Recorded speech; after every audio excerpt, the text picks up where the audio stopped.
Hello viewers, welcome to Rachel Bangla BD. সবার প্রথম WWE বিষয়ে কথা বলবো, মানে ট্রিপল এইচ এর মাইন্ডসেটের বিষয়ে কথা বলবো।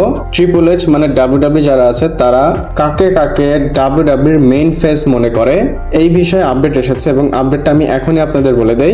আপডেটে বলা হচ্ছে Roman Reigns, Cody Rhodes and CM Punk এই তিনজনকে ছাড়া ডাব্লিউডাব্লিউর মধ্যে যারা আছে কাউকেই তারা ডাব্লিউডাব্লিউর ফেস মনে করে না, এবং এই তিনজনকে ছাড়া ম্যাসিভ এমন কেউই নেই ডাব্লিউডাব্লিউর মধ্যে, এমনটা ট্রিপল এইচ মনে করে।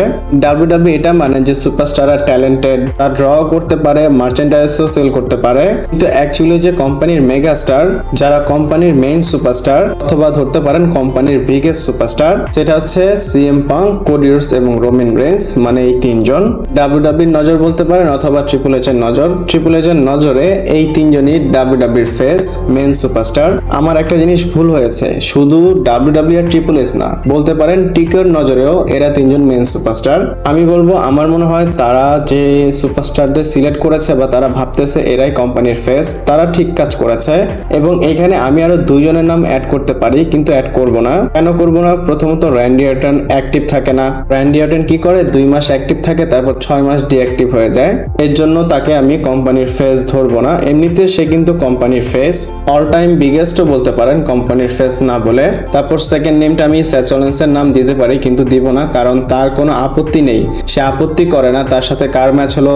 অনেকে আছে ব্যাকস্টেজে বলে যে না আমি এর সাথে ম্যাচ করব না, ডিনাই করে। ইভেন ব্রক লেসনার এটা আগে অনেক করতো, এখন রোমান রেইনস সেটা করতেছে, কোডি রোডসও করতেছে, কিন্তু সেথ রলিন্সের মধ্যে এই জিনিসটা নেই যে না আমি সবাইকেই সাপোর্ট করব, সবার সাথেই ম্যাচ করব, কোনো সমস্যা নেই। যদি সে তার এই ভাবটা ধরে রাখতে পারতো, সে যদি সিলেক্ট করে ম্যাচ করতো, এখন বলতে পারতাম সে কোম্পানির ফেস, কিন্তু সেথ রলিন্স এটা করেনি, এর জন্য তাকে বলাও যায় না। আপনারা ধরে নেন কোম্পানির ফেস তিনজন, Cody Rhodes, Roman Reigns and CM Punk. এই তিনজনকে যেইখানেই অ্যাডভার্টাইজ করা হোক ইজিলি টিকিট বিক্রি হয়ে যাবে, এবং ডাব্লিউডাব্লিউ এদের উপর ট্রাস্ট করে। অন্য যে দুইটা নাম নিলাম তাদের উপর হয়তো ট্রাস্টও করে না। আপনাদের কি মনে হয় কোম্পানির ফেস কে হতে পারে? মানে এই তিনজনকে ছাড়াও কাদের নাম আপনারা অ্যাড করবেন আমাকে অবশ্যই কমেন্ট করে জানাবেন। এছাড়া বলে দিই, আপনারা যারা ভিডিও দেখতেছেন রেসেল বাংলা বিডি, মানে আমার ওই চ্যানেলে আরো একটা ভিডিও আসবে আজকে 1টা থেকে 2টার মধ্যে, তো আপনারা অবশ্যই ওই চ্যানেলটা ভিজিট করবেন। এরপর নেক্সট আপডেট কভার করব রিয়া রিপ্লির বিষয়। রিয়া রিপ্লি মেবি সামার স্ল্যামে কম্পিট করবে না, এবং পসিবল আছে সে সামার স্ল্যামের আগে তার টাইটেলটা ভ্যাকুয়েট করতে পারে। আপনারা হয়তো জানেন রিয়া রিপ্লি উইমেন্স চ্যাম্পিয়ন, এখন সে ইনজুরির কারণে ডাব্লিউডাব্লিউ থেকে বাইরে আছে এবং সামার স্ল্যামও কাছে চলে আসতেছে। যদি সে সামার স্ল্যামের আগে রিকভার না করতে পারে, তার কাছ থেকে টাইটেলটা নিয়ে নেওয়া হবে, অথবা সে টাইটেলটা ভ্যাকুয়েট করবে, হয় এই টাইটেলের জন্য অন্য কোনো ম্যাচ হতে পারে। আমি যদি আমার কথা বলি, সে ইনজুরিতে আছে আর আমার মনে হচ্ছে না সে সামার স্ল্যামের আগে আসতে পারবে। ডাব্লিউডাব্লিউর মধ্যে ইন্টারনালি ডিসকাস করা হচ্ছে রিয়া রিপ্লিকে স্ক্রিপ্ট অফ করে দেওয়া হবে, এবং এটা করলে ডাব্লিউডাব্লিউ অবশ্যই তার কাছ থেকে টাইটেল নিয়ে নিবে। যদি সে টাইটেলটা ভ্যাকেট করে, তাহলে অন্য কোনো সুপারস্টাররা সামার স্ল্যামে এই টাইটেলের জন্য ম্যাচ করবে। আবার এটাও হতে পারে ডাব্লিউডাব্লিউ সামার স্ল্যামের আগে এই চ্যাম্পিয়নশিপটা অন্য কাউকে দিয়ে দিতে পারে বা তাকে চ্যাম্পিয়ন বানাতে পারে, এবং সে জিতে সামার স্ল্যামে গিয়ে ডিফেন্ড করবে। আমি বলবো না যে কনফার্ম এমনটাই রয়ের মধ্যে টাইটেল ডিফেন্ড হবে অথবা সামার স্ল্যামে হবে, এতটুকু শিওর বলতে পারি সে ইনজুরিতে আছে। আপডেটে বলা হয়েছে সে সামার স্ল্যামের আগে রিকভার করতে পারবে না, তো ডাব্লিউডাব্লিউ হয়তো সামার স্ল্যামে টাইটেলটা ভ্যাকেট করাবে। এতটুকু বলতে পারি সামার স্ল্যাম রিয়া রিপ্লির জন্য খুবই কমপ্লিকেটেড, যেহেতু ক্লিয়ার না, ডাউটস অনেক বেশি আছে। দিক দিয়ে দেখেন ইউএসকে কনফার্ম হয়ে গিয়েছে লিভ মর্গানের এগেইনস্টে ম্যাচ করবে, কিন্তু এইদিকে রিয়া রিপ্লির কোনো আইডিয়া নেই। আমার কাছে মনে হচ্ছে বা আপনারা এক্সপেক্টেড ধরতে পারেন সামনে গিয়ে, মানে সামনের সপ্তাহে, এর পরের সপ্তাহে এই টাইটেল নিয়ে বা রিয়া রিপ্লিকে নিয়ে সবকিছু ক্লিয়ার হয়ে যাবে। আমি বলতে পারি রিয়া রিপ্লির জন্য এটা একটা ব্যাড নিউজ, এবং রিয়া রিপ্লির ফ্যানদের জন্য এটা ব্যাড নিউজ যারা রিয়া রিপ্লিকে সামার স্ল্যামে দেখতে চেয়েছিলেন। এরপর কথা বলবো স্যামি জেনের বিষয়, এবং স্যামি জেন একদম ক্র্যাশ আউট হয়ে গিয়েছে টাইটেল লুজ করার পর। ডাব্লিউডাব্লিউ স্যামি জেনের এই ভিডিওটা পোস্ট করেছিল সোশ্যাল মিডিয়াতে, তো আমি এটার স্ক্রিনশটস আপনাদের দেখাচ্ছি, এবং এই ভিডিওতে বলে দেই স্যামি জেন একদম পাগলের মতো কথা বলতেছিল। স্যামি জেন বলে 24 থেকে 25 বছর আমি হার্ড ওয়ার্ক করেছি এই টাইটেলটার জন্য, আর আমার রেন কত দিনের দেওয়া হয়েছে? মাত্র 9 দিন। এখানে সে সিএম পাঙ্ককে ব্লেম করে, বলে সে চলে গিয়েছিল, তারপর কিছু সময় সে উধাও ছিল, আর যখন আমি চ্যাম্পিয়ন হয়েছি সে এসে আমার কাছ থেকে চ্যাম্পিয়নশিপটা নিয়ে নিল। ফলে এগুলো আনফেয়ার এবং এগুলো বলতে বলতে সে সিএম পাঙ্ককে গালিও দিয়ে দেয়। দেখেন, আমি বলবো না যে সে কেফেফের মধ্যে ছিল বা ছিল না, কিন্তু আমি আপনাদের এটা বলতে পারি স্যামি জেনের অনেক ফ্রাস্ট্রেশন হয়েছে ডাব্লিউডাব্লিউ কে নিয়ে। স্যামি জেন যে কথাগুলো বলেছে এগুলো কিন্তু এক প্রকার জাস্টিফাইড। যদি আপনি এত বছর হার্ডওয়ার্ক করেন এবং হার্ডওয়ার্ক করার পর আপনার কাছ থেকে টাইটেলটা নিয়ে নেওয়া হয় মাত্র 9 দিন টাইটেল রেখে, এবং আপনি জানেনও এটা যে টাইটেলটা আপনি হেরেছেন আর কখনো এই টাইটেল আপনি জিততে পারবেন না, এগুলো ভেবে তো কোনো না কোনো দিক থেকে ফ্রাস্ট্রেশন আসবেই। স্যামি জেনের দিক থেকে কিন্তু জাস্টিফাইড। আমরা স্যামি জেনের কথাটা বুঝতে পেরেছি, কিন্তু এখন ডাব্লিউডাব্লিউর হয়ে আমরা চিন্তা করব। আমরা ডাব্লিউডাব্লিউ কে ব্লেম দিতে পারি না। এখন ডাব্লিউডাব্লিউ তে সামারস্ল্যাম সিজন চলতেছে, ডাব্লিউডাব্লিউ তাদের সামারস্ল্যামে বেস্ট দেওয়ার চিন্তা করতেছে। যত বেস্ট চ্যাম্পিয়ন নিয়ে যাওয়া যায় সামারস্ল্যামে তত বেস্ট চ্যাম্পিয়ন তারা নিয়ে যাবে। দেখেন, ডাব্লিউডাব্লিউ এখানে ভুল নেই, স্যামি জেনেরও ভুল নেই, দুইজনই ঠিক আছে, জাস্ট সময়টা খারাপ। আমি আবারও বলি, ট্রিপল এইচ তার দোষটা কাটিয়েছে স্যামিকে চ্যাম্পিয়ন বানিয়ে। ইন্টারনেটে অনেক কথা হয় স্যামিকে নিয়ে যে তাকে চ্যাম্পিয়ন বানাও, সে ভালো কিছু ডিজার্ভ করে, এর জন্য তাকে চ্যাম্পিয়ন বানিয়েছে। এবং চ্যাম্পিয়ন বানানোর পর এমন একজনকে চ্যাম্পিয়ন বানিয়েছে বা তার কাছ থেকে চ্যাম্পিয়নশিপটা নিয়েছে, তাকেও দোষ দেওয়া যাবে না। মানে আমি সিএম পাঙ্কের কথা বলতেছি। আমার মনে হয় স্যামি জেন স্ম্যাকডাউনে সিএম পাঙ্ককে কনফ্রন্ট করবে, কারণ সিএম পাঙ্ককে কিন্তু স্ম্যাকডাউনের জন্য অ্যাডভার্টাইজ করা হয়েছে। এমনও হতে পারে এই কনফ্রন্টের কারণে একটা ট্রিপল থ্রেট ম্যাচ হতে পারে সামারস্ল্যামে কোডি, স্যামি এবং সিএম পাঙ্কের মধ্যে। আমি পার্সোনালি যদি বলি, আমি সিএম পাঙ্ক এবং কোডি ভার্সেস সিঙ্গেলস ম্যাচ দেখতে চাই। আপনারা কি দেখতে চান আমাকে কমেন্ট করে অবশ্যই জানাবেন। এরপর আবার স্যামি জেনের বিষয়ে কথা বলবো। আর স্যামি জেন কি ব্লাড লাইনে আসতে পারে? ব্লাড লাইনে এসে কি রোমান রেইন্সের নতুন ফ্যাকশনে জয়েন হতে পারে? এটা কেন বললাম, কারণ জেকাব ফাটু এমনটা টিজ করতেছে। স্যামি জেনের যে ভিডিওর বিষয়ে বললাম, এটা ডাব্লিউডাব্লিউ টুইট করেছিল, তো এই ভিডিওটা জেকাব ফাটু তার টুইটার প্রোফাইলে শেয়ার করেছে। এখানে আপনারা হয়তো দেখছেন এখানে কিছুই লেখেনি, সে জাস্ট ব্লাডের ইমোজি দিয়েছে। এই ব্লাডের ইমোজি মানে ব্লাড লাইনের ইমোজি। জেকাব ফাটু এখানে বোঝাতে যাচ্ছে সে স্যামি জেনকে ব্লাড লাইনে নিয়ে আসতে চায়। আপনাদের হয়তো জানা আছে স্যামি জেন কিন্তু একটা সময় ব্লাড লাইনের মেম্বার ছিল। সে কিন্তু রিয়েল ফ্যামিলি মেম্বার ছিল না, কিন্তু স্যামি জেন স্টিল ব্লাড লাইনের পার্ট ছিল এবং সে ছিল ব্লাড লাইনের অর্ডিনারি উস।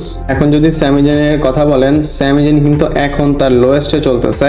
তো সে লোয়েস্টের সময় হতে পারে ব্লাড লাইনের হাত স্যামি জেনের দিকে বাড়াতে পারে, তারপর স্যামি জেনকে আবার রিক্রুট করতে পারে ব্লাড লাইনে। কনফার্ম তো আমি বলতে পারি না এমনই হবে, কিন্তু প্রশ্ন হচ্ছে জেকাব ফাটু কেন এই টুইটটা করবে? জেকাব ফাটু রিঅ্যাক্ট করে আসলে লাভ কি? যদি আপনারা জেকাব ফাটুর কারেন্ট ওয়ার্ক দেখেন, তার মেন কাজ হচ্ছে রোমান রেইন্স যে বলেছে তুমি আমার ব্লাড লাইনে যতগুলো মেম্বার আছে সবাইকে রিক্রুট করো। লাইক সোলো সিকার কথা দেখেন, সে সোলো সিকার কাছে গিয়েছিল এবং বলেছিল যে তুমি ব্লাড লাইনে চলে আসো।